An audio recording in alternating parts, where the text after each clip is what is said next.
Hey everybody, welcome to Speaking of Schmoedown, sports talk show devoted to the movie trivia Schmoedown. I am Jay Wade, and we're here to rock your worlds, man. We're gonna rock you like a hurricane, baby. I don't know. Today's gonna be a very interesting episode. We got Kate Mulligan coming on here in a little bit. We've got three of us here. We won't be doing hot matches, but that's okay. We're still going to talk about the matches. Double D sexy numbers. We are definitely talking about the Chandru controversy.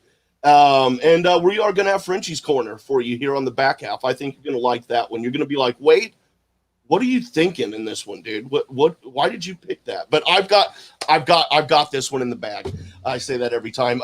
We've got Double D here as usual. How you doing, bud? Well, we certainly don't have anything interesting to talk about today. I mean, nothing at all. What are we going to do for an hour, huh? I mean, just let's shoot the shit, huh? Oh, yeah, totally. And to help us shoot the shit about absolutely nothing, Seinfeld style, is Suge Knight. How you doing, buddy? What's going on? Yeah, I'm here to talk about nothing. What are we going to talk about for an hour, right, Double D? Like, there's nothing to talk about. Let's I got my topic, but other than that, I don't know. there's nothing to talk about in the Schmoedown. I say we actually turned this podcast into food talk. So I just had the most amazing burger today.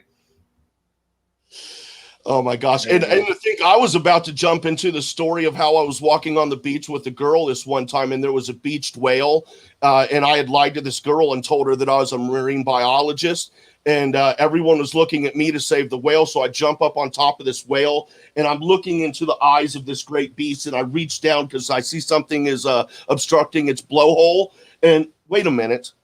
Yeah, that's George Costanza from when Kramer was hitting golf balls in the ocean. That's not me. Never mind. But anyway, guys, we do have some matches here to talk about. And I'm excited, dude. Hey, guys, one of these matches is my favorite match of the season so far. I'm not going to tell y'all which one it is. I'll make y'all guess whenever we get to it. But Irwin versus Oyama was the first match, IG tournament. Irwin walking away with the victory here. I wasn't surprised on this one again, and it's never an offense to anyone else, but I mean, I'm a Reds fan, and if they're playing the Brewers, I don't expect the Reds to win. I'm sorry. So I'm just realistic like that. But I expected Irwin to pull this out. What were your thoughts on this one, Double D?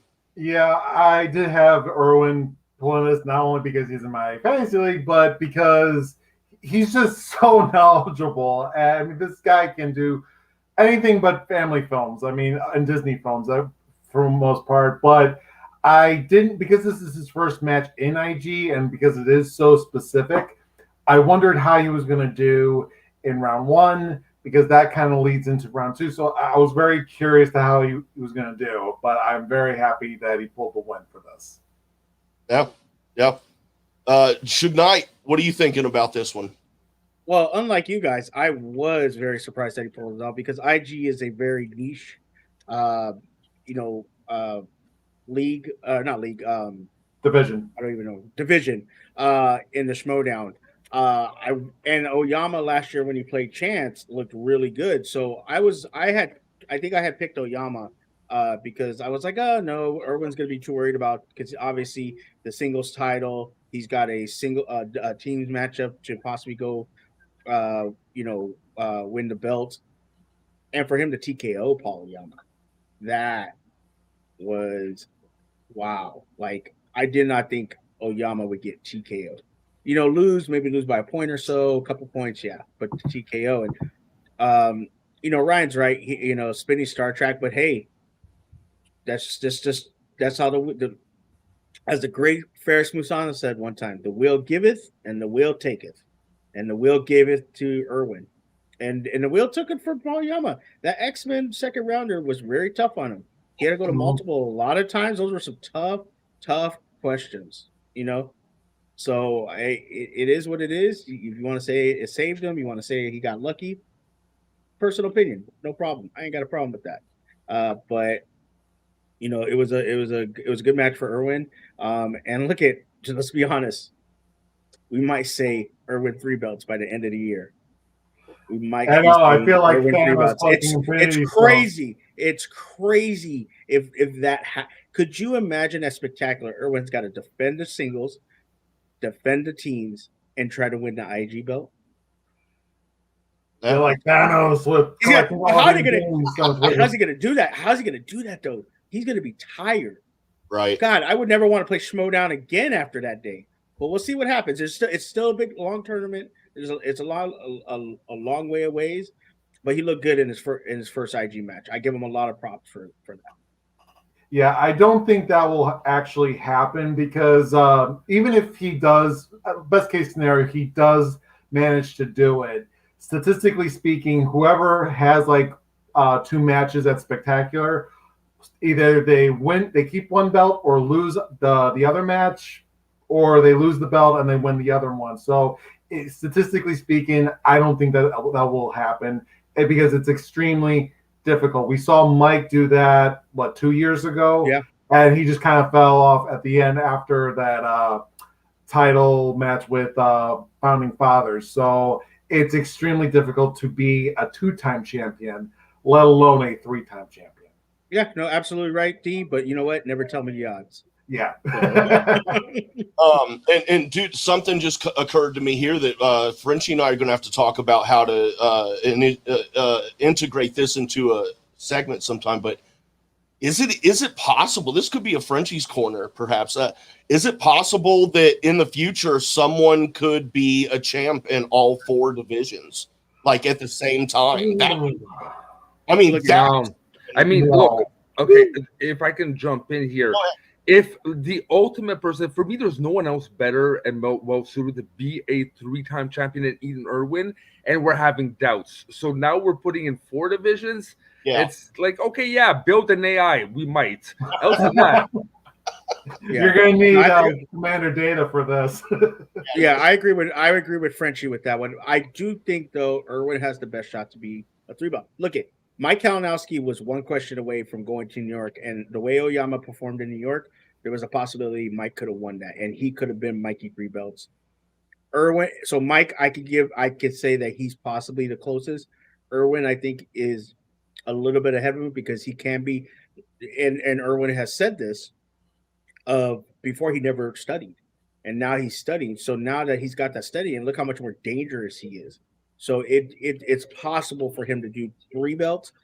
Star Wars, unless someone is dedicated to Star Wars, like a Thomas Harper, and then we find out that he can play singles in IG, that's the only way I can see it happening. I don't think we'll ever see a person going for 4 belts. Yeah, I think because I don't think people have the time, personally. Yeah, Star Wars, you actually have to devote your life to Star Wars. That's why we have Demolanta. That's why we have Ace. That's why we have Alex. That's why we have Laura Kelly, because they live, breathe, sleep with Star Wars on a daily basis, and you can't be. But something, moving on to the next match, it was brought up, an AI perhaps could do all 4. Well, Video Drew's the closest we have to AI in the Schmoedown, and she's getting better every single time I see her play, dude. Griffey Nooms, I don't think he's normal, dude. He might be half alien, perhaps, dude. He's not a normal human being, I don't think. This was a great match, but yeah, dude, constantly impressed with Video and Drew each and every time she comes out to play. Oh, man. And I miss her and Tom, by the way, together as a team. Dude, there was a lot of potential there, and I still think that they were fucked over in the tournament call with the movie Psycho, the question, the genre. I still think they were fucked over with the way that was called, but that's 2 years ago, so I'm not going to bitch about it now. Yeah, I mean, this was definitely one of my favorite matches of the week. This was definitely my favorite because they went perfect in round 1. Only Video Drew got the bonus, and she started gaining momentum. And as we're going to see in my segment, she kind of fell flat with Stephen King in round 2, and that's when Griffey Newman just really took advantage of that. And we're going to see that with my segment later on. But yeah, it was no doubt that Video Drew, either one of them could have taken the win for this one. But once round 2 ended, I'm like, okay, Griffey Newman's going to take this win.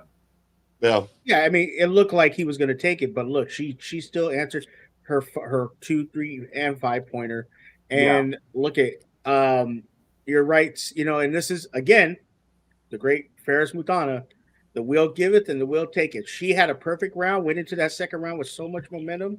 And I think if she spins any other category, she probably wins this match. That's there's times, and we saw it with Lon Harris when he played Adam Collins last year, and he took horror, thinking there was going to be an easy slice for him, and he just got wrongful stomped.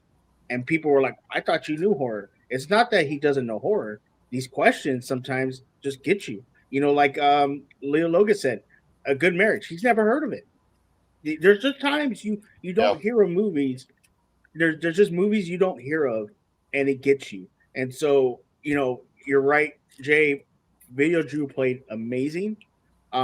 She's getting better, and talking to her on in different shows, she really has taken the challenge of making the Schmoedown very important to her. Studying, she's the same way. She said, I just went off of pure knowledge that I had. I never studied. I never. Right. And she said one of the things she was worried about when she joined the dungeon, or when Bateman came to the dungeon, was how would Bateman be with her. And she's loved it. She's loved the way that she's had study sessions and how it's worked out, and playing with Dan and Mara and all those people over there at the dungeons and Bateman. It really shows how much she has improved and how good she's gotten. So it's only a matter of time. I would think next year she might be where Marisol is. We see her this year, because I think Video Drew is going to put that much more effort into it, and she's going to get there because she has the knowledge, she knows how to play the game, she has the character work. It's now you just got to get those questions to go in your favor. You got to get the right questions that go your way, and she can make a run. So Video Drew's very scary. It sucks that she's not going to be able to play in the teams tournament, and this was a first rounder of the singles tournament, but I think she's gonna make some waves next year. Hell yeah. And I completely agree. And Leo, I would advise you, it's on Netflix, A Good Marriage. It's a good movie, man. I watched it 3 months ago. It had some people in it that I know from other stuff. I don't know their names, but you would probably know them as well. But yeah, it's a weird ass, freaky, pretty cool movie. But okay, now my favorite match of the season so far, guys, was Bateman versus Nemiroff. I loved this match so much, dude. Big fan of Perry's, and I'm a big fan of Bateman, so it was like a double sandwich bar there. But I will admit I was pulling for Perry, as she is on my fantasy league. But she almost did it. But, dude, I mean, we went into overtime, sudden death, rather. This was such a great match. I don't know. I didn't know who was going to win, or I didn't have a guess, rather, like I normally do at the end of the each round. You know what I'm saying? Like, you look at the score and you I think this might go that way. I had no idea, man. It just kept going back and forth. Yeah, I mean, this was getting really close. And even at the end of round 2, I'm thinking, based on my numbers, I figured like Ben might actually take the win.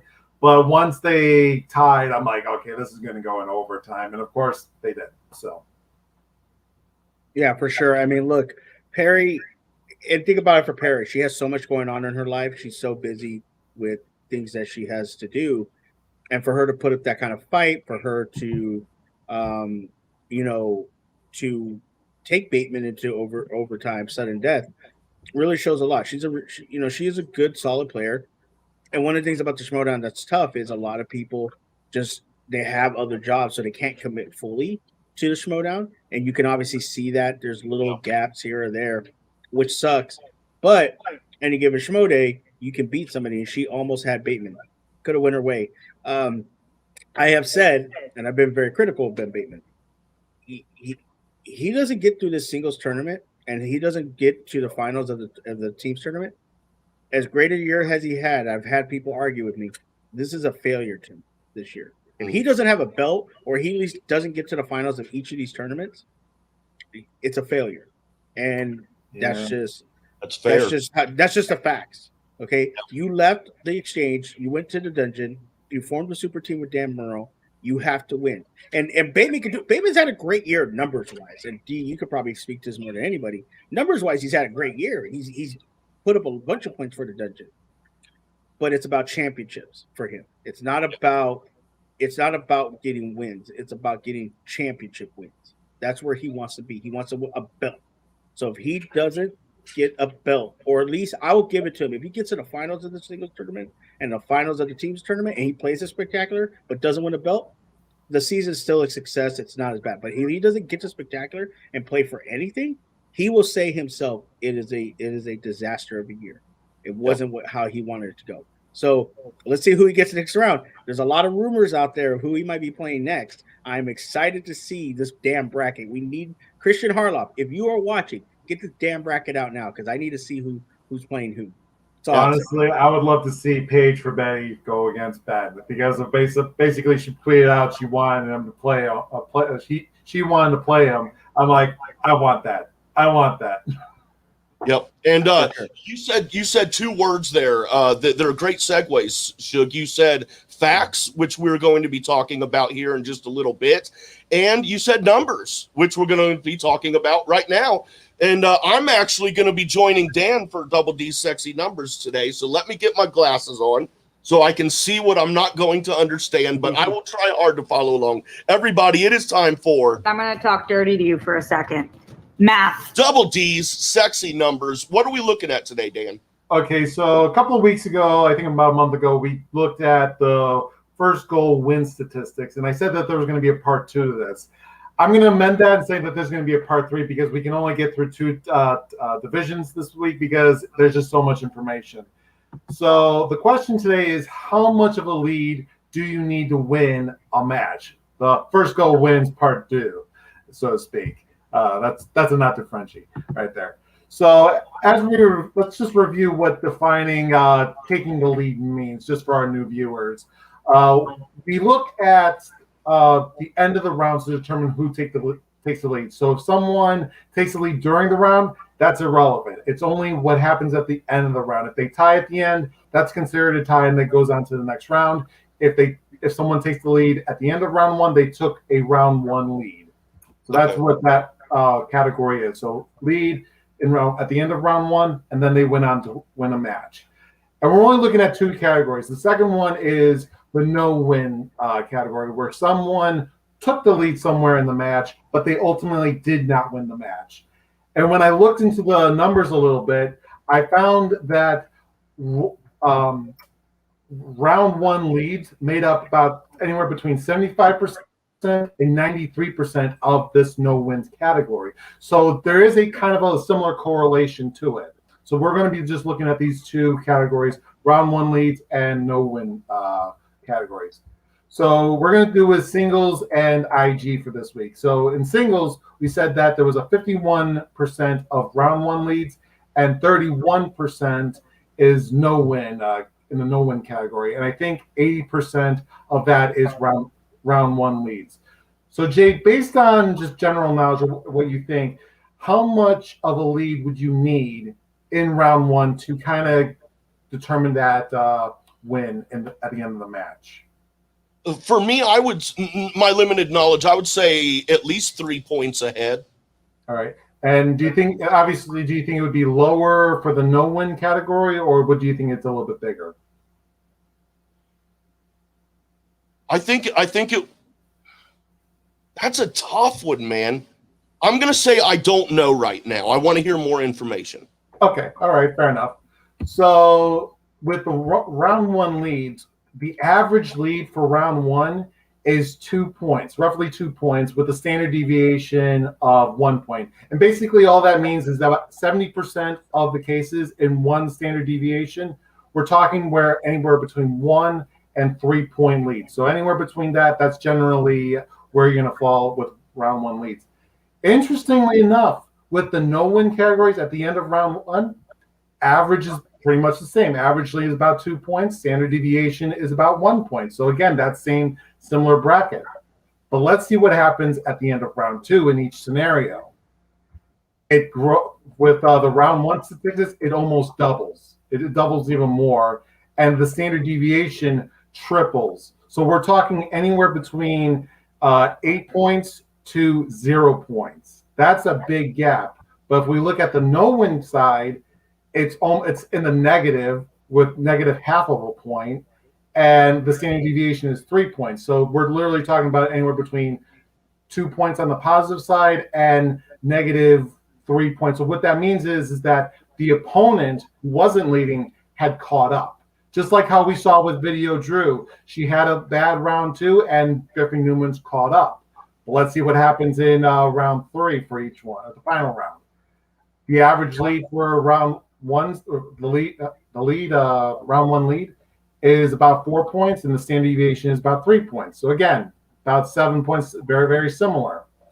And round 2, we see that negative, which means the opponent took the lead even further, and the standard deviation grew a little bit or shrunk a little bit. But basically, this kind of concludes that your round 2 is beneficial, and you need to increase your lead or at least maintain it. So let's go into IG, because this kind of ties into what's happening tonight. So IG, we said 61% had a round 1 lead, and a no-win category had about 21%. I think 93% was a round 1 lead. Do you think that this is going to be a similar story, or do you think the numbers are going to shift a little bit? I would imagine they're going to shift. They would have to shift because of the vast amount of question polling from Inner Geekdom, but I don't know how much. Okay, well, let's go on and see what the numbers show.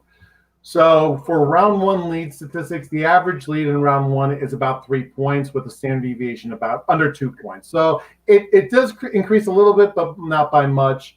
And the lead for round 1, but with no win category, it's under 2 points, but the standard deviation is less than a point. So that's a significant, very significant margin. Even though it's round 1, it's significant.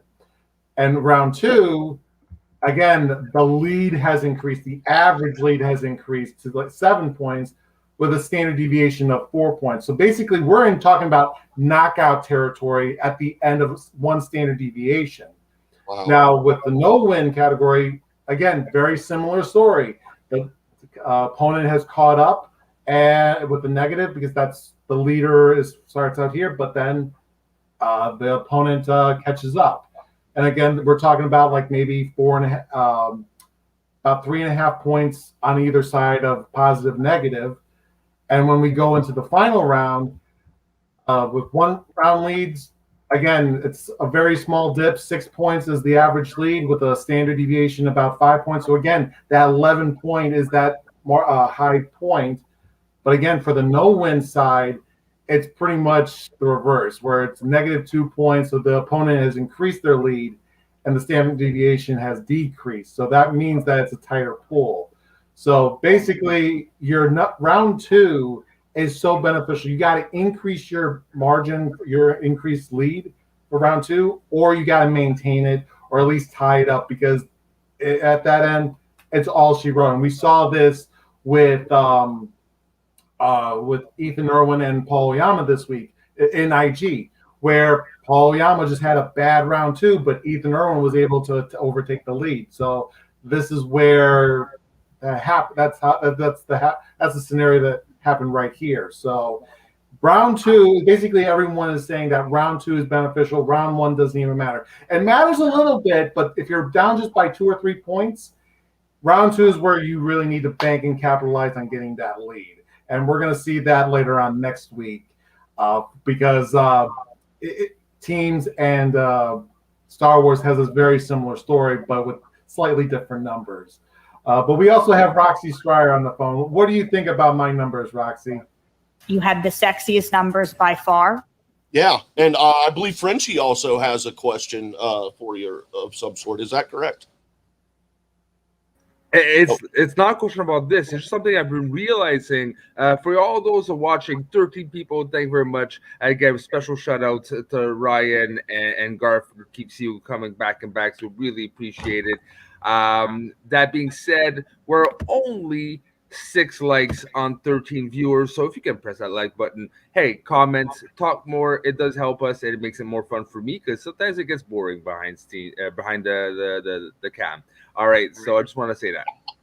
Hell yeah, thank you, Frenchie. He is right, and we're only 11 subs away from 100 too on the YouTube. So if you're not already subscribed, please do that. Dan, thank you very much. I actually understood a lot more of that than you would think I would have. He's got it. He's finally getting it. I'm a genius. Hell yeah, man. Okay, now guys, let's bring Suge Knight back up here, and Frenchie, of course, if you'd like to come back on. We're going to talk about the Chandru controversy, I guess. Let me go ahead and I have a little piece I want to say real quick and get us going here. And as I'm doing that, I will put this up here for you viewers if you'd like to read, so you know what we're talking about. But Chandru had put out a tweet, a photo of Kalinowski, Mara, Cushing, and Smets with the Inner Geekdom title belt. And this is what he wrote: just a bunch of former champions, and then in parentheses, and soon to be a former champion who have never successfully defended the Inner Geekdom championship. And it's caused quite a stir here. There are a lot of heated competitors, heated fans, and I just want to get us started by saying that I don't feel Chandru did or said anything wrong whatsoever on any level. In my mind, there are 3 aspects of the Schmoedown: competition, wrestling / entertainment, and sports. The trivia is the competition aspect. The storylines and character work is the wrestling aspect, and the sports would be the factions, the scorekeeping, and all of that sort of stuff. The draft. Yeah. This to me falls square. Hold on, please. This to me falls squarely under competition. This is not character work. This is someone stating a fact with one opinion that Kalinowski is gonna lose. And I know I don't understand these arguments of people. I'm just going to say it, dude. I don't care how facts are stated. If it's true, it's true. If you're upset about it, that's on you. That's on you. And I honestly, no offense, but if you're upset that Chandru stated facts or anyone states facts about anything, and that's all they did was state facts, no personal shots, no attacks, I don't care that you're offended by that. I don't care that you're hurt. I don't care that you're angry. I wish that you weren't, but that is not in my control whatsoever. In my opinion, okay, I'm a lot more in the middle ground. I'm not for, not against. I'm seeing this in both sides, in a sense that Chandru had an idea. Okay, it shows he likes to be the heel, but he might not always understand the social context of certain things, and that might get him to trouble.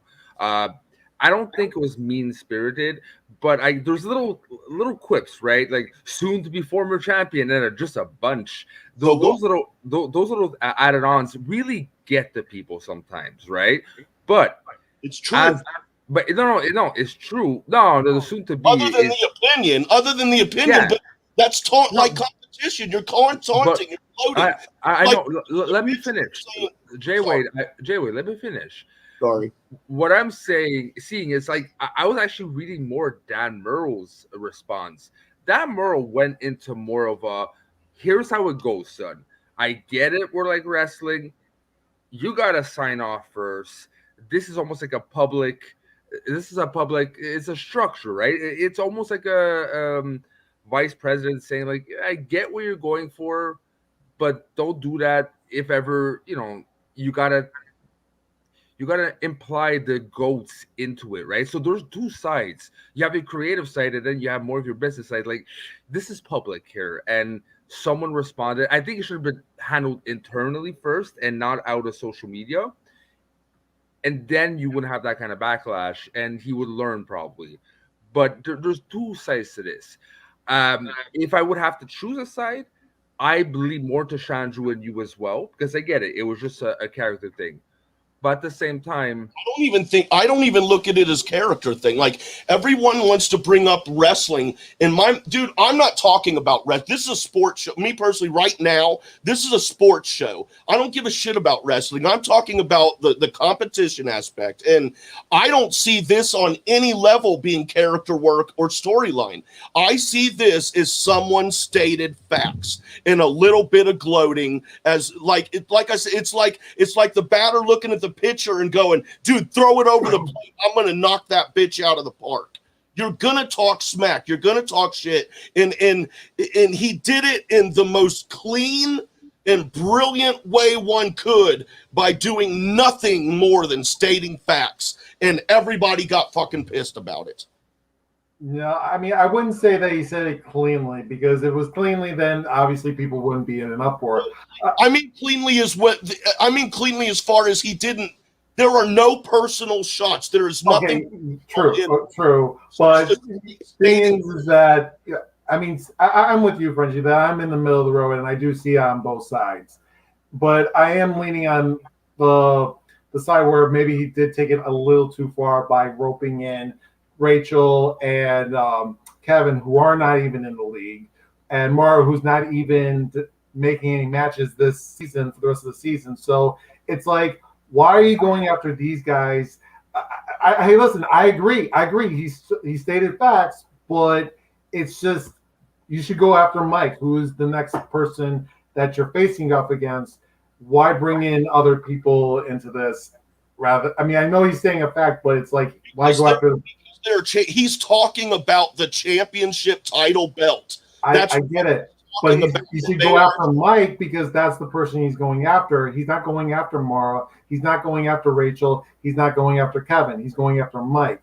So why rope them in when they're not even involved for the rest of the season? So a baseball player cannot taunt another team because they aren't champs that last season. But you know what? Chandru's the smartest. That makes no sense. Chandru's the smartest player out there, because look, what is he doing right now? We are talking about him, and what is going to happen at that match is going to become epic. No matter who got hurt, whose feelings got hurt, this is something now is cranked up. I want to see Mara versus Chandru too. I want to see Mara get pissed. So look, he might have knew exactly what he was doing. Okay, of course. But at the same time, there's like PR, HR things to verify, because I think there's some history in there. You know, I think that all this is roped in, not just because, you know, if it was anyone else, maybe Mara would have been like, but I think probably he rubs Mara the wrong way. Maybe other players. It happens. That being said, he did perfect job, and I'm sure Harloff might like, don't do that, but at the same time, it's like, you genius bastard. I'm like, I think Christian is exactly like that. Like, don't do that again, but thanks a lot. Because I mean, I'm interested in seeing what's going to happen. Of baseball telling a player not to watch the ball go over the fucking fence when he hits a home run. I don't like that, dude. Because like you're saying, like the whole, what you guys are talking about is the wrestling character work storyline aspect of it. I'm talking about the competition, and I see absolutely nothing wrong with taunting people. It's a competition, dude. And that's exactly how I feel this was. It was nothing but pure competition taunting. But Suge Knight has been extremely quiet, and I'm interested to hear what this man has to say. Well, I wanted to give you guys an opportunity to talk, because I feel like I'm just going to take up the rest of the time now. But I'm trying not to. But I want you to bring Christy V's comment up. It's a little bit up. She says, just leave Marl Rachel out of it. I don't care if he talks about Mike like that. If you can bring that comment up for me. I can't find it. Okay. So 100% agree with Christy here. And I was talking to you guys before. Mara and Rachel have come out publicly and said the character aspects don't intrigue them as far as the Schmoedown. Everybody knows that. It's public knowledge. Chandra knows that. But at the same time, this is where I play devil advocate when it comes to this. You are part of the legacy of the league. Mara still currently plays for the league. I am so happy Mara got to play this year. She won the championship. She beat Chandra. and she won the championship. Great. It was one of the best things ever. This is a sport. And my issue with all of this is, one, you cannot tell fans how to feel or their reaction to things. But two, it is not personal when we talk about the sport of Schmoedown. If I say you are not as good as a player as they say you are, that is not a personal attack on you. That's not calling you a piece of shit. That's not calling you a bad person. That is talking about the game of the Schmoedown. And when it comes to the Schmoedown, that should be allowed to be talked about. Now, again, Mara and Rachel have said they don't like the character aspect. They don't care for that. So that part, I agree with Krista, that Chandru, that Chandru did cross the line there. But if you are part of this league and you have been a part of it, you are going to be talked about. You cannot take the goat talk, the praising, and then turn around and be upset that somebody talks about that you just didn't defend. Yeah, I got to interview Rachel, and she talked about she didn't like that, and she didn't care for it, and I understand that, and that's why I say that was bad on Chandru. He shouldn't have done that, but you cannot sit here and then say, well, you could talk good about me, but you can't say things that are negative, which I'm sorry to tell you, you never defended the belt. You know who defended the belt in IG? Chandru did. Rachel never did. Mike hasn't done it. Mara hasn't done it. Kevin didn't do it. Those are facts. Now, if you are taking that personal, that then says maybe the league is not meant for you because it's not a personal attack. We're talking about the game of the Schmoedown. Let me ask you a question then, Shrug. Sure, I get what you mean, but look what Chandru did in a sense. He added a photo. That photo is a memory attached to something special. So again, I get what you mean, but it was tailored in a way to be very respectful, but subconsciously pissed the shit out of them. And he knew exactly what he was doing. Let me ask you a question, Frenchie. Yeah. If Kevin Smith wasn't going through cancer and Mara wasn't having that's why he chose that picture. That's the thing. He didn't no. He didn't choose that picture because of that. He chose that picture because those four people were together. Yep. If those four people were just hanging out and took a picture and posted on a public forum, you cannot. Nobody would be upset about it. Hold on, Frenchie. Yeah. Here's the problem. We know Mara has health issues and she's going through stuff. We know Kevin Smith is going through health issues. There is an emotional attachment there. Mm-hmm. Okay. I would like that when you're emotionally attached to something, you're thinking irrational, because if there was no emotional attachment, if Mara wasn't sick and Kevin Smith wasn't sick and that was just a normal picture, they were hanging out, boom, took a picture, and he used it, would we get the same reaction? No. Actually, I would add something else, because that picture isn't just more about everyone's health issues. This was taken like right when everything was opening up after COVID and things were just going in a different direction and people were just hanging out and having a nice time.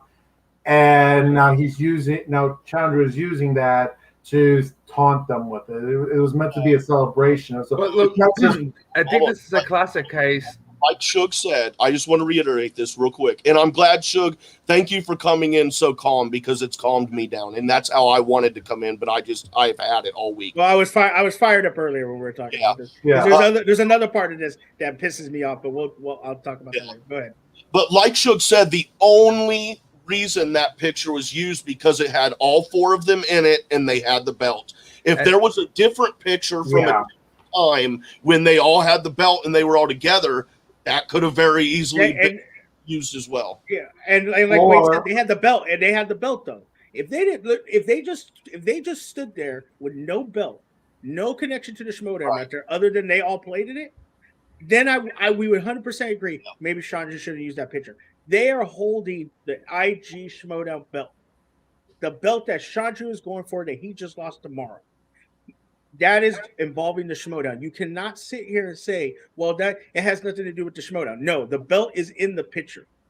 He's using that as a way to, yes, taunt. Okay, if you don't like taunting, I understand, but that is a part of sports. And people that say, "Oh, well, that shouldn't be a part of sports," it's been around for God knows how long. You want to hear two people talk about football, and you would think they hate each other? Listen to me and Ferris McDonough talk about football. We cuss each other out. I got two cousins who are brothers. One's a Sox fan, one's a Cubs fan. So I hear it all the time. Okay, but that is sports. I'm sorry to tell you that, Frenchie. You're a hockey person. You talk crap in sports. Okay, yes, I understand the pitcher was the issue, and people didn't like that. And like Chris was saying, the pitcher, it shouldn't have been used. Okay, I can agree with that. Yes, but you can't get mad at him for using it when in the picture they're holding the IG belts. I'm sorry to tell you that. Sugar, if you permit me. This is really just a classical case of flip personalities and of spectrums, right? Again, he like you said, it makes sense. He found four people in the photo. He was looking for the belt is their perfect opportunity, but again, he did not think about the social connections of emotional attachment on their part, right? How they would react probably. An happy accident for Harloff in a sense, like I said, because we're talking about it, we're doing a whole fucking segment about it, so it's fucking working. Him establishing as the best heel of all time, which I am gonna push because he fucking is. But I get where they're coming from too, because there's certain things you kind of mess around, and I'd be like, I get that that spectrum, right? But it's not his fault. He just keeps putting his freaking, foot in his mouth. But it advances his career. He's gonna make a career out of that. Let me ask you a question, guys. I've done it plenty of times. Let me ask you a question. And ASG has brought up this point. He's wrote an article about it. Good article. ASG gets a lot of slack for what he says, but some of the stuff I do agree with him. When we talk about IG greats, what has we always name Mike, Mara, Cushing, Smets, right? As IG greats, correct? Yes. Why is Chandru never mentioned? Because he's a heel and it sucks they do that to him. But I think it's deeper than that. But Mike's a heel. I'm gonna say, hold on. I'm gonna go ahead. Special kind of heel. It may not be true, and I don't know because I don't know. I don't know people in the Schmoedown on a personal level. I don't know, but from where I'm sitting, I would be willing to bet that it's because Chandru doesn't fit into the cliques of Schmoedown. There are obvious cliques and groups of people, which is fine. It's going to happen everywhere. But I kind of think like Chandru's maybe the floater of the Schmoedown, and like he doesn't really belong to a specific clique, and therefore he just takes shit. I don't know why he takes shit, dude. I think he's amazing. Well, the reason I bring this up is, again, what has Mara, Mike, Cushing, and Smets not done? They've never defended. Yeah. Chandra did. And if he beats Mike today, he's on the list of Rushmore greats. I'm sorry to tell you that. As much as you might not like him, he's on the Rushmore of greats. And that is part of the Schmoedown. That is the sport, and you can't deny that fact. So the fact that people are getting upset that he's trying to get an edge. Let me tell you something right now. That match is going down the street from me. I live in California. Hollywood's down the street from me. If Mike walks into that match pissed off trying to beat Chandru and he loses, guess who won? Chandru. He got under the skin the way he needed to win that match. That is part of sports. Any person that loves sports will tell you that. And if the den mother's in the back, she will say this. Michael Jordan used to talk so much crap to people to get under their skin, to get them off their game, and it worked every time. That's what great players, great competitors do.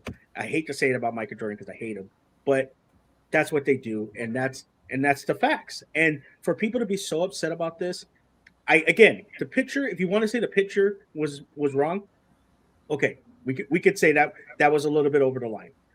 But the way he said it, there was nothing disrespectful. It wasn't a personal shot. And then for Dan Merle to say, well, you're rubbing it in their face. It's a sport. It's a sport. I'm sorry to tell you that. It's a sport. That's what you do in a sport. I know I see this. Is this home run? No, son. Well, yeah, Kate is here. So we're going to move on to the den mother herself, Kate Mulligan, everybody. Frenchie. There you go. Hey! My fingers are slow, Jay. Give it a They're break. always slow, dude. That's why you didn't say that yesterday night, Jay. I didn't see you waving your hands, going like, "We're moving on. We're moving on." That's how it would be in the background. It'd be like, "Shug, what the fuck are you doing?" But I couldn't. Sorry, I talk a lot. My bad. No, are you kidding, Shug? Honey, I was like, yes, Shug. Tell us about it. Tell us about it, Shug. Yeah. No, I do think, by the way, no one asked. I got upset. Nope. But earlier, well, I'll tell you what. I gotta tell you, nobody asked, but 100%, I think Chandler's is one of the greatest IGs there ever was.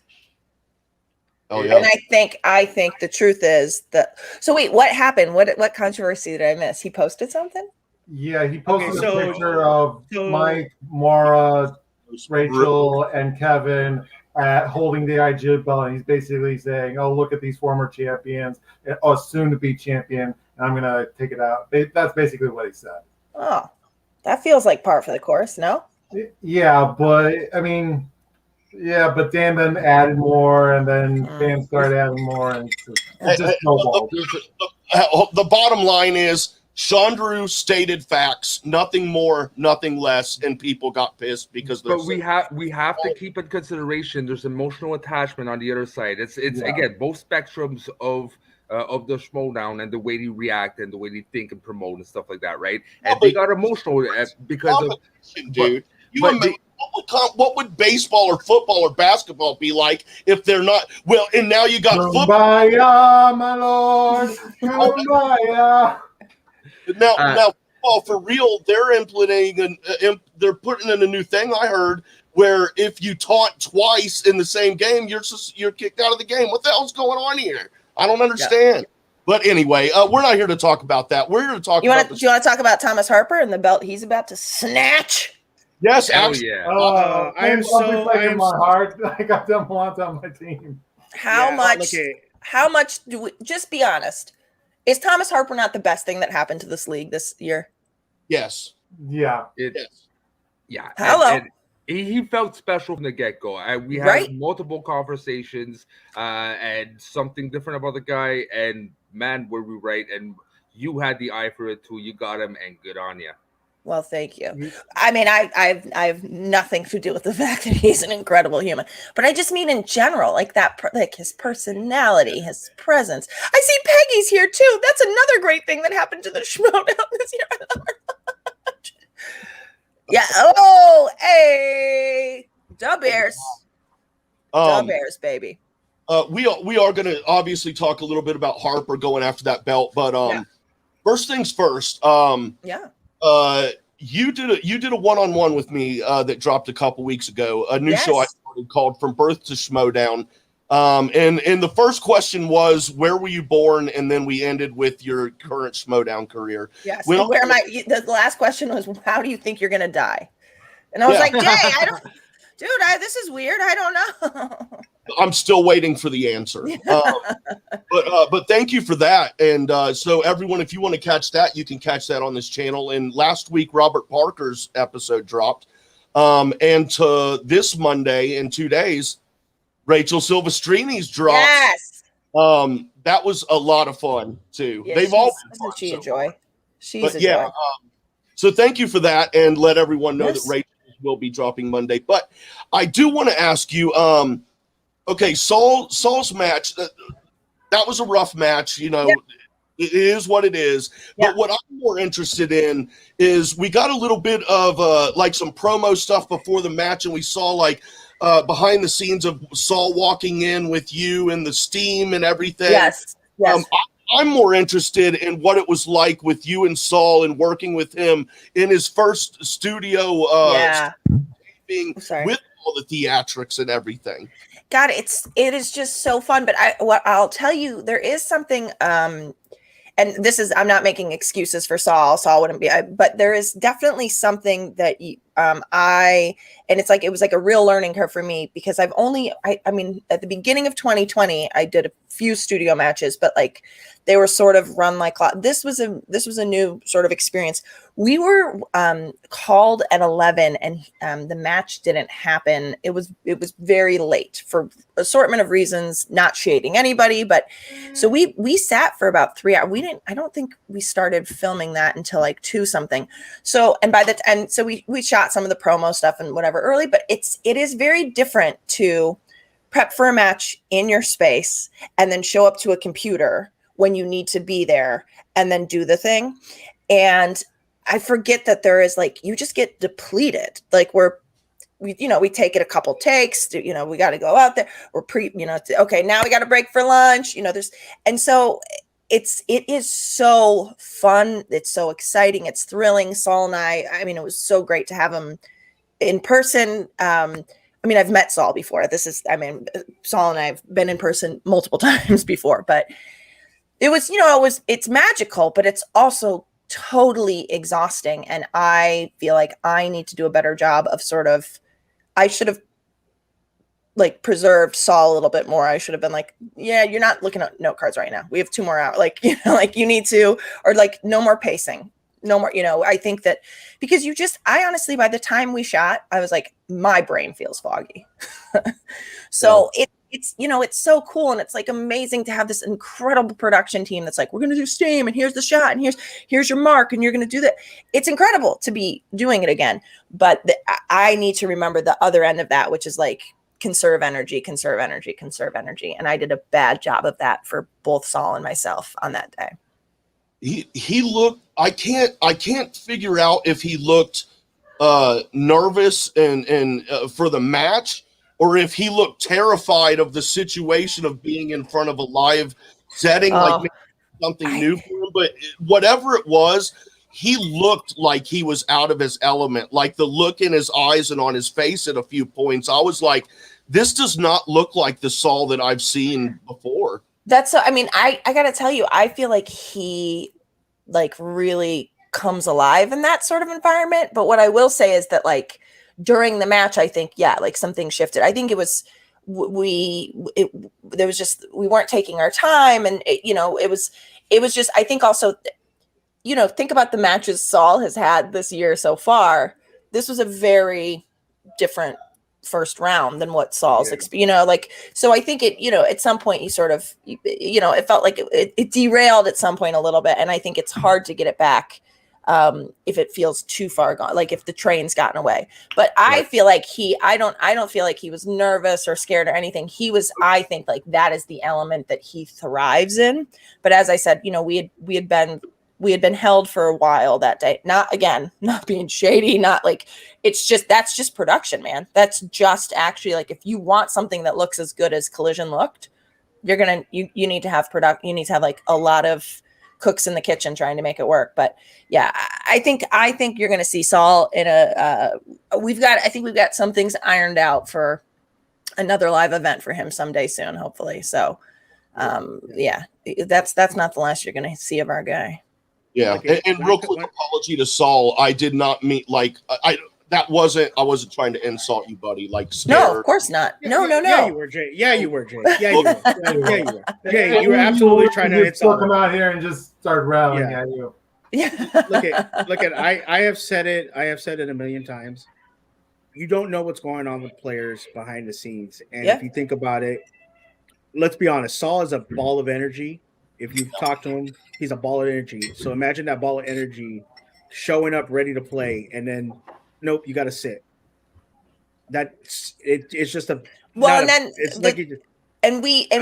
sorry to interrupt you, Shug, but what you're saying is exactly it. Is that, and then he tried to stay ready. And what I should have said was like, go take a honk shoe.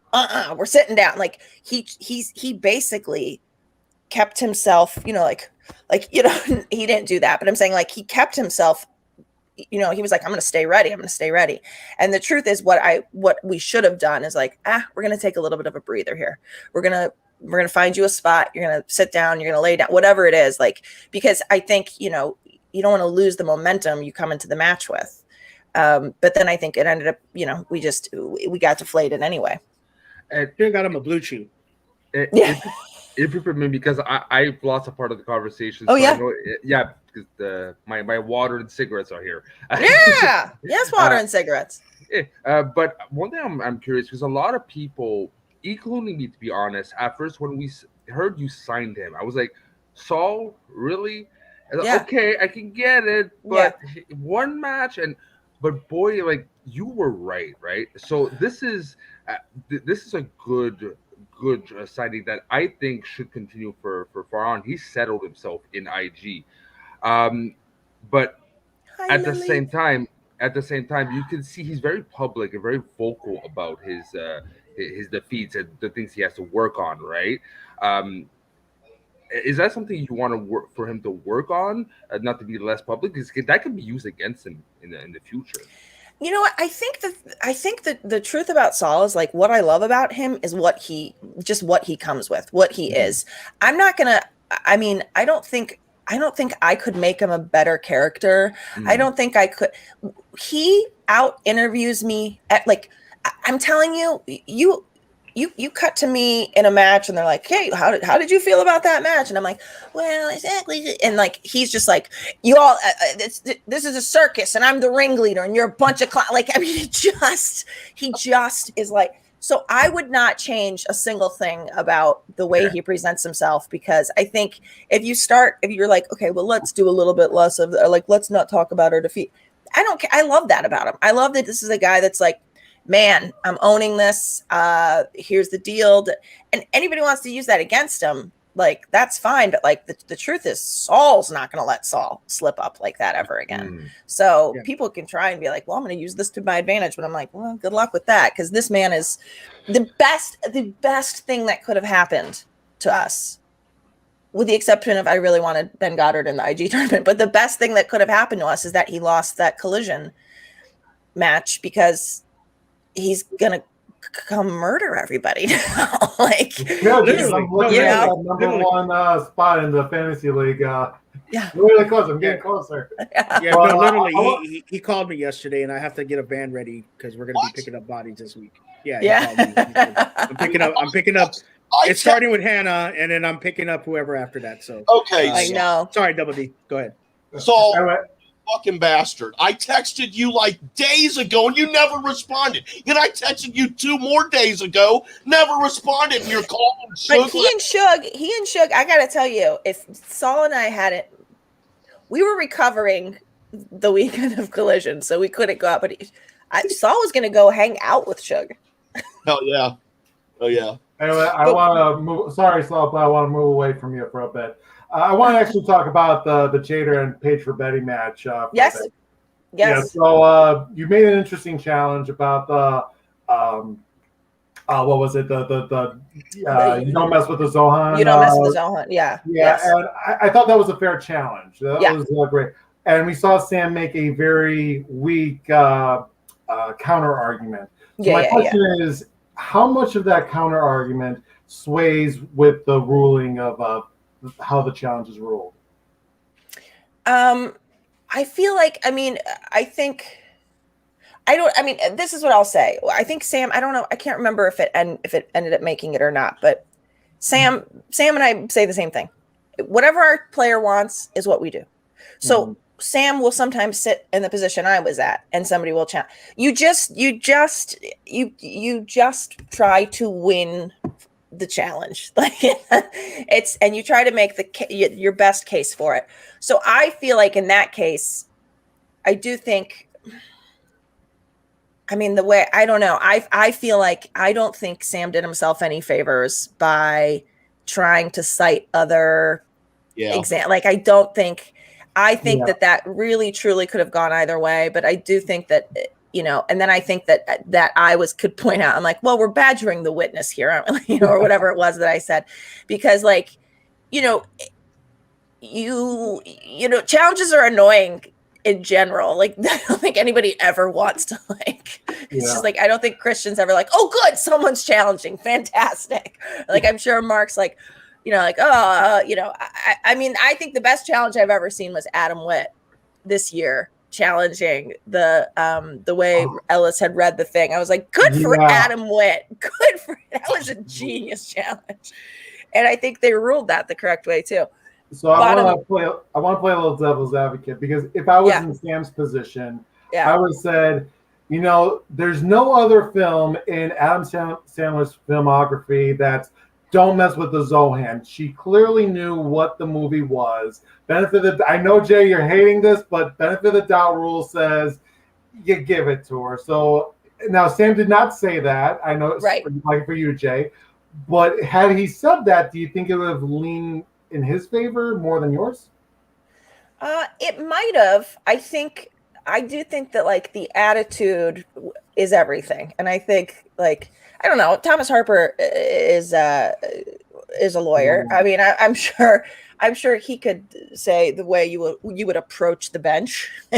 You don't go to the well. You stay clear enough distance from the well. Yeah. And be respectful. I think I don't know. I think the truth too is that like the idea is if the word could change the meaning, like you suck versus suck. You know what I mean? Like, like it's, I think that is sort of, I mean, I don't know, but like, I do think like that was sort of like when I've seen the response to it on the actual match itself. I do think like Christian is, or whoever's writing for Schmoedown, is citing that like it changes the meaning of the title. Also, like you don't mess with the Zohan versus don't mess with the Zohan. Like it's a okay. I think that is I think that's what I've sort of gathered from those comments. I don't listen. Here's what I know. I'm going to lose some challenges. I just haven't yet. You know what I'm saying? That's how you do a comeback. There you go. I am not a fan of benefit of doubt rule at all. In my mind, it's very clear. There's only one right answer, and it's either right or it's wrong. Yes. You don't get points for almost hitting a home run. You don't get points for almost scoring a touchdown. You get points for actually doing it. To me, that's the bottom line for me. But I could unless you're Michael Jordan, you get points for almost scoring a point. I just had to throw that at Kate right now. I'm sorry, Shug, real quick. Can we get the picture of Shug's son in a Michael Jordan jersey? No, that I deleted that picture. You're the only one that has it. It's it exists somewhere. He sent me like anyway. No, but I want to ask you, Kate. You're going to be in your first championship match managing. How excited are you? I could not be more thrilled. And also I feel like that this is definitely like it's yes, it is something that is happening to me, but it's very strange to feel like that this is something that I would get to reap any benefit, like which is to say like I am here only because of Thomas Harper, not because I did any good managing of him at any point in time, truly it is just like yes, I get to be in my first championship, but it has nothing to do. You're technically wrong. You drafted him. Well, that's true. No, okay. But going deeper into that is the relationship you have. Like the character between him and you is really, really good, and it flows well. You can see that, yes, he is a natural talent, but even natural talents, I'm sorry, I'm going to go to hockey, Jay Wade, I love you. You can have a Connor McDavid, but on the Edmonton Oilers, nothing's happening. But he scores like 110 points in a fucking season and still doesn't make the playoffs. Yeah. So you still need good relationships, and you have that. You put Harper with another manager, it might not work. You would still work, I'll be honest. I'm trying to hype you up, Kate. I appreciate it. This is what I will say. If there was like, I would feel like this was something I earned. If at any point I was like, oh, we won that match because I really kept Harper calm. Like none of that's happened. Like I just drafted well in this case. I do feel like there are definitely some manager, like I do feel like Roxy, every time Roxy's been in a championship match, I'm always like, it is because of Rox. I mean, the way she, and not all of the players, but like, I feel like Snyder and Draco were just such head cases sometimes. And that she was the one that like could get them And so she's somebody who I feel like if she gets to a championship match, she gets to be like, yes, I'm a manager in a championship.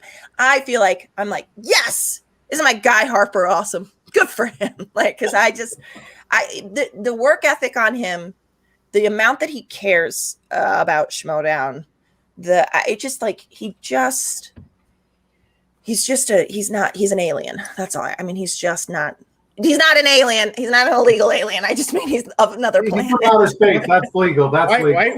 Why do you look at me when you say that, Kate? What's up with that? I didn't. Well, don't go in. Oh no, we're going to be another controversy. Look, I was looking at Frenchie. Yeah, thank you. Next decade, Oh, you're okay. I'm the only French person. Like I'm not even in US, so yeah. Yeah. Yeah, technically. After that comment there, you're lucky, Kate, that I cut out your extremely terrible Smurf comment before our 1-1.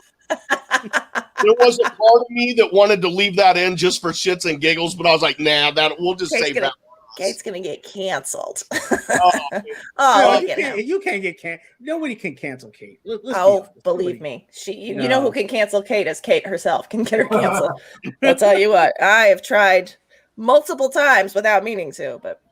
And you've never succeeded, so you're good. Not yet, but believe me, I'm going to say the wrong thing, and it will live on the record, and I'll be done. Hey, there is something that I would like a manager's perspective on, and I'm not talking I'm not asking you to get too personal or get yourself in any trouble or anything, but there are some thoughts amongst the community, myself included, that sometimes it is necessary for a manager to let their player know during the match that they're not doing so well. We hear a lot of praise, even if they're not playing well. Yeah, we hear, which is fine. That's a manager. Yeah.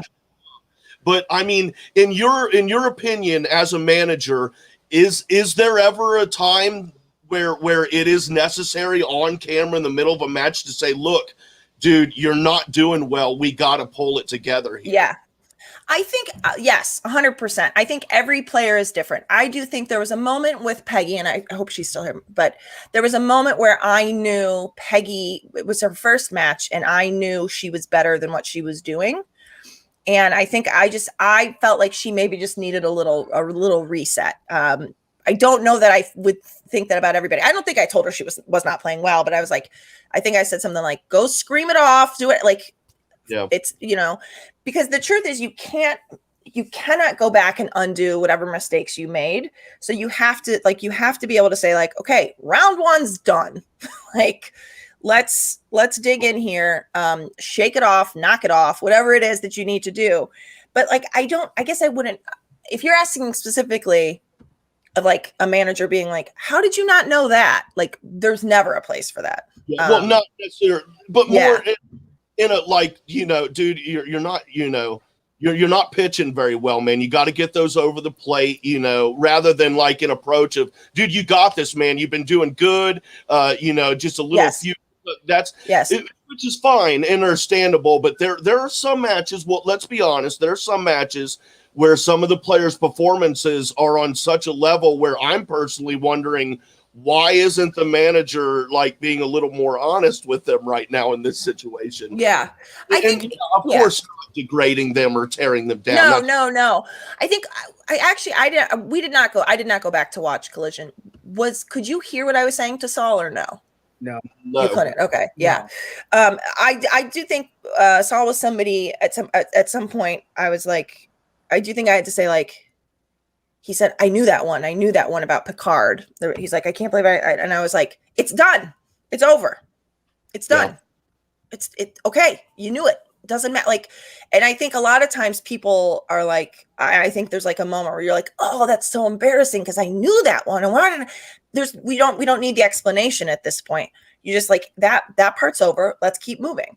And I think that obviously I didn't give any award-winning information during that match to him that would help. But like, I do think that managers keeping it honest and maybe trying to give their player a reset is always merited. I think though, the truth is, I do think that like something I've realized, and I think, we've talked about this, the disadvantage of me being the only manager that is an actual real life parent is that my availability for the players and my availability to like I know like Peggy would have a more involved manager in training sessions with her if she didn't have me as her manager. You know what I mean? Like I do see that is a downfall of being on my faction, and they then end up really. The den is what it is because of the den, not because of the manager of the den. The den is because these people put their heads together and care about each other and support each other and hold each other up. And like, but what I will say is that I think because I am a parent, I also know each kid's different. Each of my kids is different. One of my kids needs to be told things in advance. One of my kids, you put the kid in the car and then you tell them when you get to the doctor, we're at the doctor now. But like, so that I feel like I can sort of see who needs what. And Saul is somebody that's going to beat himself up so miserably if he misses one thing.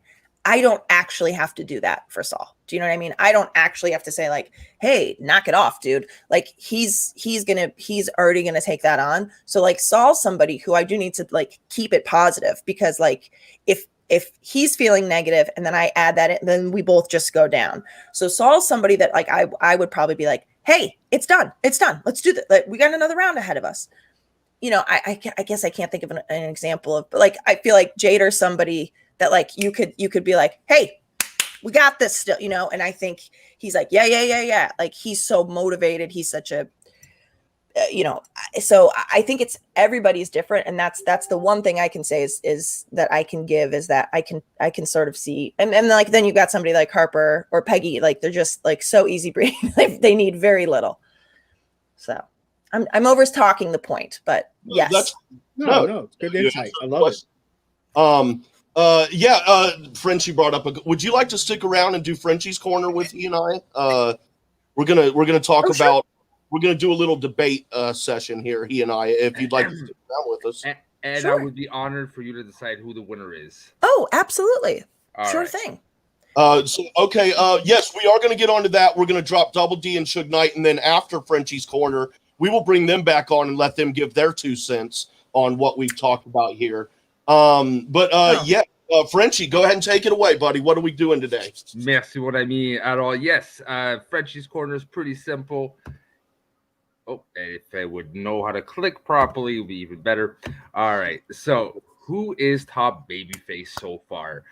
For me, usually I like the heels. I'm a heel guy, except for a couple exceptions. But I gotta say, this year we're having some interesting baby faces returning, baby faces emerging, baby faces starting to really get in their own. And I was, wondering what Jay Wade would pick. I'm gonna start with Jay Wade. What's your argument here? Well, I'm looking at it more from the perspective of comparison of this person's character, their development, rather than just looking at someone like this season. Yes, so far this season, this person is babyface, but I'm taking into their whole character. So this may be shocking, but this person is moving from baby heel to babyface. I'm gonna go Brandon Hanna, dude. The way he presents himself in his character work this season is absolutely, dude. If he is not a baby face compared to his previous baby heel, I don't know who the hell is better than that. Baby face. I'm sorry. I get it, bro. I get it. He's trying. That's the key word. Trying to be like a. Hey, let you talk. I let you talk, bro. He's trying to. The French guy comes from sass. But no. I get he's trying to be, but he still gets booed. People still don't like him yet. They're not on board 100%. For me, babyface, not just he's a good babyface, top babyface. Yes, Perry Nemiroff is the obvious thing because I just want to hug her every time I see her. Okay, she's the most coolest, adorable. She is so sweet. Yeah, but Ethan Irwin is the ultimate babyface. He never pissed off someone. He's never tweeted, egotistical, I'm the best and I have big balls, And he's no Ben Bateman. But he's a freaking champion and he was respected. And when you see him, you go, yes, win and defend and do this, and we're rooting for you, right? So look, Hannah's he's trying to be, he's getting there, but Ethan Irvin's already there. But I'm saying, dude, compare to, we're talking about baby. TikTok, you gotta include their whole career. You can't. Okay, let's. How many titles has he won? So he's been a baby face this whole time, but we've got someone who's been attempting to be a heel, but he tried to be a heel for so long, and now he's like, he is so baby face, it's unbelievable. Dude, someone who's always been baby face, or someone who was heel and is now turned baby face. Dude, man. No, I get what you mean. The storyline is amazing, but he hasn't have everyone on board yet. It's like, no, that's the thing. Like, people have not. Like the fan community gets to vote for who the baby heel is. Yeah, it's called the awards and it's Patreons. I know. I walked right into that. I realized it as soon as I started saying it. So, Kate, what are your thoughts on what we're saying here? I think we're talking about two different things. And I think so. I think what Jay Wade is talking about, like, is the measurement of how much somebody has shifted, right? Yeah. And what you're talking about is just what's their actual. So to me, if the question is who is the biggest baby face, it's Frenchie is correct. It's Ethan, but who has moved the most? Yeah, Hannah for sure. Like who's had the biggest swing? Then yes, absolutely Hannah. Personally, I still think it's the kid, but I mean, there is arguments to be made, but again, or even Bibbs for that matter. I mean, those two. See, I would go more for Bibbs, and Bibbs, to be honest, does put Ethan Irwin for a run for his money, because here's my predictions for Heel of the Year nominations: is the kid, Bibiani, Ethan Irwin, Lightningless Shannon, and Perry Nemiroff. Yeah. Now, you mean for babyface? Yeah, babyface. Okay. Yeah. And Hannah is there, but again, to be top babyface, because I had the awards in mind when I created this question, right? For me, it's like who's running with it, and for me, that's definitely Irwin. But I get what Hannah, give it a year, like next season, if they really build on it, and he needs wins though. If he gets those wins, it's gonna work. If he doesn't get a win, like certain faces just get lost in the storyline. I tried, Brandon. I pick on you. I knew he paid you, didn't you? He said he transferred you. You got the question. He transferred you, and you're like, "Hey, I can buy McDonald's later." So for what it's worth, Brandon Hanna is like a real life baby face. I love him so much. He's like behind the scenes. That guy is just $1.50. Yeah, he's actually. I've already recorded his From Birth to Schmoedown also, so that'll be coming. Isn't he up just? Yeah, he's great. Yes. I love him. A lot of fun. But yeah, Kate, thank you very much for your time today. Thank you for having me. I appreciate it. I just want to make sure, Kate, you said officially I won, right? Because Frenchie won. I'm so sorry. Jay, honey, I'm sorry. That's okay. Okay. And before I lose you, I just want to give you the baby update. So Luna Jade is doing fine. And Yay! She's learned 3 words, is hi, dada, and there's the word encore means more, but she uses it as she wants that. So when she wants water, she's like anka. So she's at that level. I had to give you the Luna update for you, Kate. I remember in French class in high school, does the pig say guan guan, right? The pig says groin, like it looks like groin. Groin. Yeah, going. Groin. That's what it is. Groin. Tell her I said groin. Okay, I will. And she'll be like, okay, Daddy. She's like, okay, well, that's all right. Is he having an aneurysm, Mom? Tell her, le chat et sur la chaise. Do you remember? Did you Eddie Izzard? The way that you said it, because there's a slang word for chat means pussy, and like pussy. So the way you said it is like the pussy's on the chair. You know what? I only tell the truth. Love you so much. Right. Thank you very Love much. you guys. Thank you for having me. Goodbye, Schmo. Oh, Garth McMurray. Hi, honey. Okay. Goodbye, y'all. That was great. You may have won, but she likes me more. And I will carry that to my grave.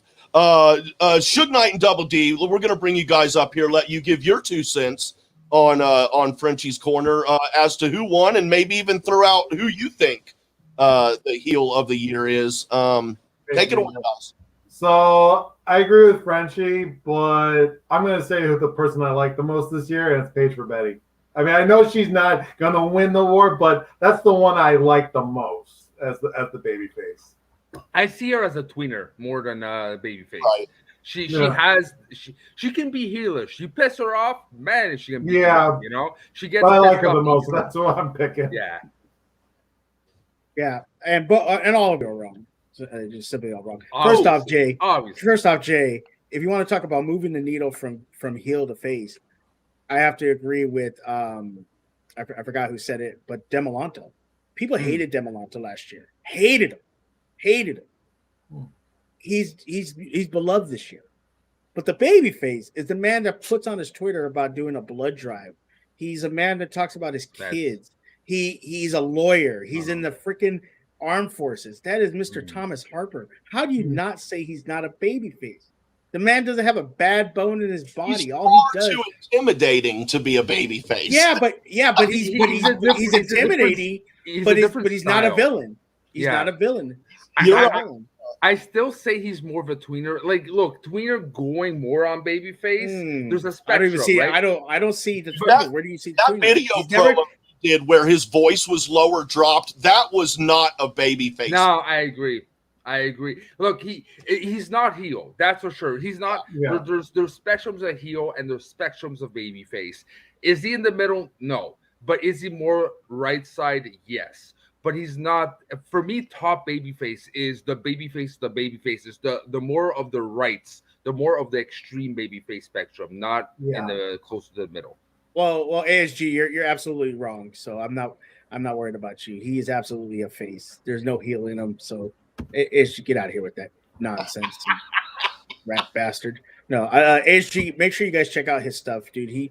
He spits some cold hard facts. Sometimes you're like, damn, you had to really go there. But I love ASG's stuff. He's a good person, awesome person. Make sure you check out his stuff. But it was great seeing Kate on here. She's simply amazing. Okay. I cannot wait for the match with Harper. What does that mean? A tweezer. I think he's a tweener. I think he's supposed to say he's a tweezer. Yeah. Does he pull hairs out? Is that what he does? my Thomas Harper. I don't know. Yeah. I just kind of wanted to go back on what Kate was talking about with Saul and how she deals with these competitors. I talk to a lot of competitors, especially with the Den, because everyone knows I'm a Den show. If you don't know that, now you know. Kate does a lot for them, and it's very, especially for people like Saul and Thomas. Like, look at Thomas, how great he's looked and he's never played a Schmoedown match up to this year. He knows the rules. He knows the game. Kate puts that all together with people in the faction. She might say, well, the faction takes care of it. But she puts people in position to help him and get him prepared. Saul, he's a ball of energy. He's a lightning rod. And that day, absolutely right. He came in like a lightning rod and then had to sit for so many hours. And that's tough to recover from that. That is very tough to recover and play a match of that caliber. And I'm going to be honest with you. I like Amaru. Amaru's a good dude, everything. And I hope he wins the belt because I want to see Saul take it off. That match was very much up in the air for Saul had things that round 2 not gone the way it did. You know, he even said you could tell, like even in that 5-pointer, you could tell that he rushed that. Like he didn't get a repeat. He just answered and it was over. So you know, like you said, Jay, he didn't look right. And like I said, there's things behind the scenes. We never know what's going on with players. Yeah. And look, Kate takes a lot of heat for her players. Think about that match. Was how much Saul talked. How much actually people went? I mean, he talks some dirty. He talks some mess. How many people actually went after Saul? Not a lot. A lot. Kate kind of did some damage control for him, and a lot of people said, "Well, you know, you talk." I mean, the way he talked. Think about what we're going through with controversy with Chandru and all this stuff. What he said, calling Amaru, you know, Brian Leaf, the second draft pick, all this stuff. a lot of people could have turned on him, and they actually did it. And I think the reasons why is because of Kate. Because I think Kate did a lot of good damage control. She sticks up for her players. She's there for her players, and I think she did a great job with that. So I think that she deserves a lot more credit, and we should all be thankful for her being in the league. She's made it really fun, enjoyable to watch. There are some managers that, okay, but there are some managers that I really enjoy. Kate's one of them. Winston's one of them. Shannon is obviously one of them. She's amazing. So I think we need to give Kate a little bit more praise. She deserves it. So that's all I want to say. I agree with that. And hell's bells, everybody. On that note, we're done. That was a great time. Anyone, if you're still watching here and you have not yet subscribed to this channel, please do so and hit that like button. Also, once again, this Monday at noon Eastern time on this channel, the Birth to Schmoedown with Rachel Silvestrini will be dropping. If you'd like, you could go back and watch the first 2 episodes. The premiere with Kate Mulligan, and the second one was with Robert Parker. So please check those out, everyone. I think it was a great show today, everybody. Thank you all very much for being here. And y'all have a great week. And until next week, when actually we've got, what's today, the 14th today? Yeah, we've got time on next week. So that's going to be a good time. So your sound cut off. No, I mean like when you said the name. Oh, Ty Lieberman. All right. Okay, nice. Yeah, Ty will be with us next week, so that'll be a good time. Everybody come back then. Until then, have a great and safe week, guys.